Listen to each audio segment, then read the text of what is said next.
So while he's firing this up, Judy shared with me the amazing work you all have been doing, and also shared that the health and beauty portion was a lot of people's favorite, which you have no idea how much that warms my heart. So thank you all.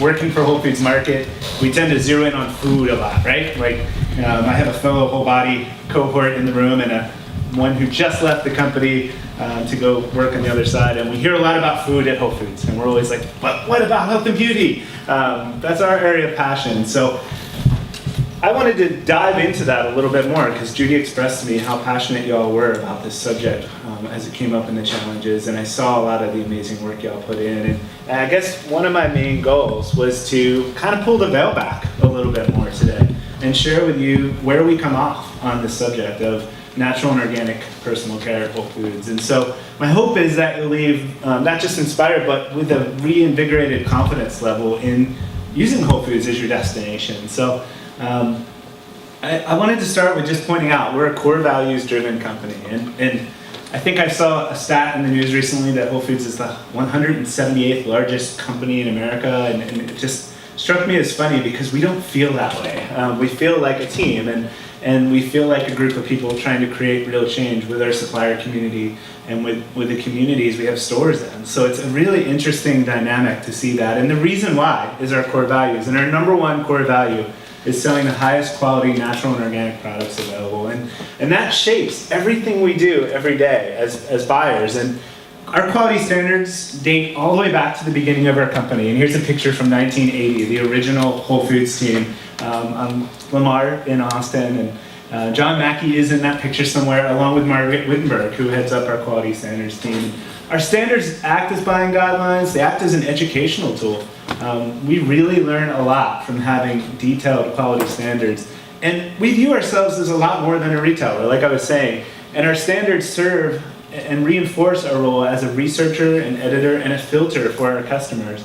And we hope that they really are the basis for your trust. It's one thing to say and have a lot of marketing and party lines like great customer service or quality, but if you don't have the actual research and the expertise put into the back of those processes, then it's really just marketing fluff and not authentic. And so we basically, and this is what I always boil it down to, we try to do the work for you. We have a team in Austin of researchers and professionals that's all they do. And we really view it as a separation of church and state. I always use that example because our quality standards is the gospel. And the folks that are on the product teams and in our stores are the state. They sell the product, they do everything.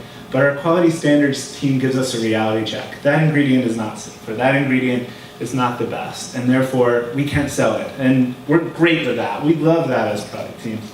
And then my final piece here is just a question. How many people in this room are label readers?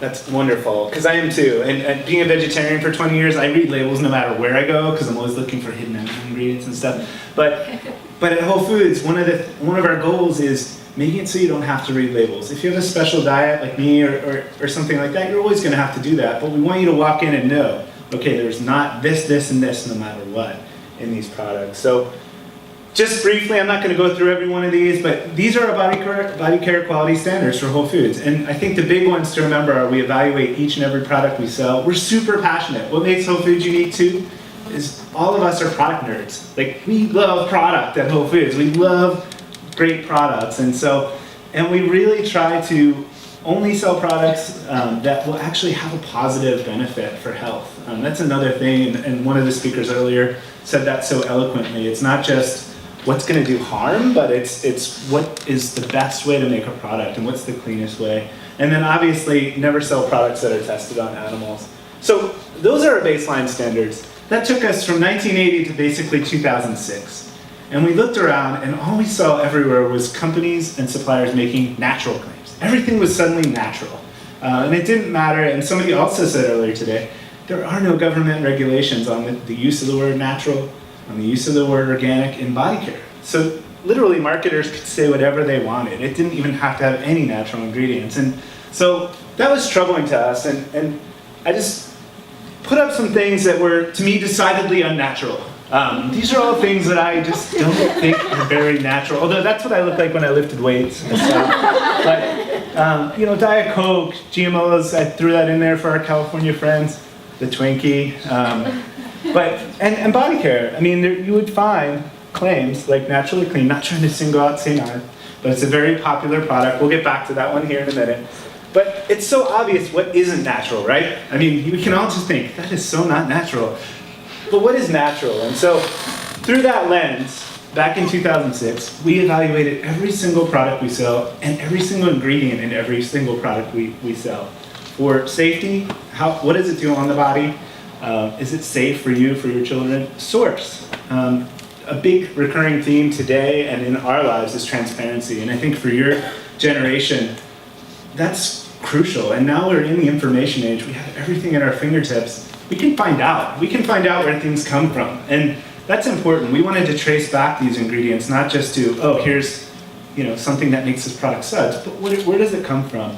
And then efficacy, it has to work. Like, that's something we're highly passionate as product nerds is, if it doesn't work, we don't want to sell it. Why would we sell something that doesn't work? So, and then finally, and I put this in bold on purpose, because back in 2006, there was a lot of energy on different standards out in the marketplace. And there was some good research and information happening, but no one looked at what happened after these ingredients were washed off your skin and went into the environment. And that was something we were really proud about our standard, is that we looked at that information on every single piece. And then back to transparency for one more second. We have suppliers label their products in INCI nomenclature, and that just is the international nomenclature for cosmetic ingredients. So that's another part of transparency. If everybody's allowed to just call ingredients by different names, you don't know what you're talking about. We can't even talk, we can't have a conversation together speaking different languages. So that was important. Some high level things that have happened. So we spent 2 years on that. We launched the standard in 2008. Basically 1,200 products, and Karen from Aubrey Organics is here. A lot of the Aubrey products met our premium standard out of the gate. Dr. Hauschka, Lolita. We had some brands that, Dr. Bronner's, by the way, that met the standard out of the gate. And then we banned an additional 200 ingredients on top of our regular standard. Again, here's the high level. I'm not going to go through all these, but synthetic fragrance, source of phthalates, a whole bunch of other things. Petroleum ingredients, obviously, are a no-no. But these are all the big categories that we got rid of, including chemical sunscreens, by the way. So not to pick on St. Ives, sorry St. Ives, but going back to them, they do say naturally on their package. So as an exercise, I highlighted in red all the ingredients that don't meet our quality standards. So 12 of 27, almost half of the ingredients are things we would never even allow. And whether they're petroleum derived or whether they're just not safe or efficacious, they were all coming out of the product. So 4 years later, here's where we're at. We're up to 3,500 plus premium products, 400 plus unacceptable ingredients. For us, this is a moving target, by the way. We weren't just like, okay, here's our premium standard, we're done. Fun work, we're done. No, it's an ongoing thing that we're working on. And obviously, we've been able to really move the needle. And that's not just us, by the way, that's our supplier community. So again, big appreciations to our partners who not only hear these standards, but take it to the next level and find and innovate new products. Obviously, increasing customer and vendor awareness, and then continuing to fine-tune the standards. So briefly, I wanted to also call out our organic labeling guidelines. Same thing as natural. No standard for organic personal care. It's not included under the USDA organic NOP program for food. So for us, I mean, and this one is really what I'm passionate about. We have this fundamental belief that you shouldn't have to figure it out when you come into whole body and beauty. You shouldn't know what an organic carrot is. I know what an organic cookie is, but I have no idea what organic lotion is. And so that was where we were coming from. We really wanted the same standards to apply to beauty that apply to food and the rest of the aisle. And that's what we did. We started working on this back in 2010. It came to fruition, oh, that's interesting. Got some graphics on that one. Came into fruition on 2012. And now when you go into any of our stores, all the products are compliant and have the same standard as they would in the rest of the store. So for us, big deal. We were really proud of that, especially personally as an organic shopper. Made me really excited to be able to say that. So just in closing about Whole Foods, I mean, we really view ourselves, like I said, as a community marketplace, not necessarily a retailer. We love being a gatekeeper for products that come into our stores. and you're only getting health and beauty right now, there's product teams for every single department with the same level of passion and energy, and they're doing the same thing. They're curating, they're finding, they're evolving the products. We like to educate. We want to be your advocate as a customer and as somebody shopping in our stores. And then finally, impetus for positive change. I think so many of the speakers today and all of us know the best way to vote is with your dollars. And government is one thing, but we all vote every day with what we spend and the decisions we make. And so that's your opportunity to actually impact change. And that's what we try to do every day as well. So moving off of Whole Foods and moving to a bit of a personal message, these are my 3 little girls. 2 of them are home in Austin, 1 of them's here with me on this trip. And as a personal message to you all in the room and the challenge participants, I just wanted to say their future's in your hands. I started working with Teens Turning Green, 5-6 years ago?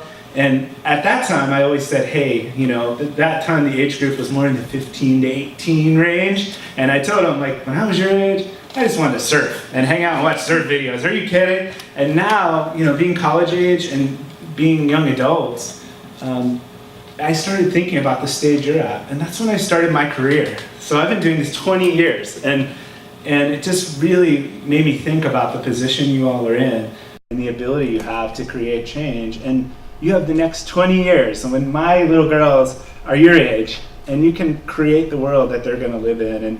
And so for me, personally, it's a request and a plea, and anything I can do to help you along your journey, please reach out, because they're here with you. They're going to follow in your footsteps, and you're their leader. So thank you all for what you're doing, and appreciations to you all for who you are and what you're doing.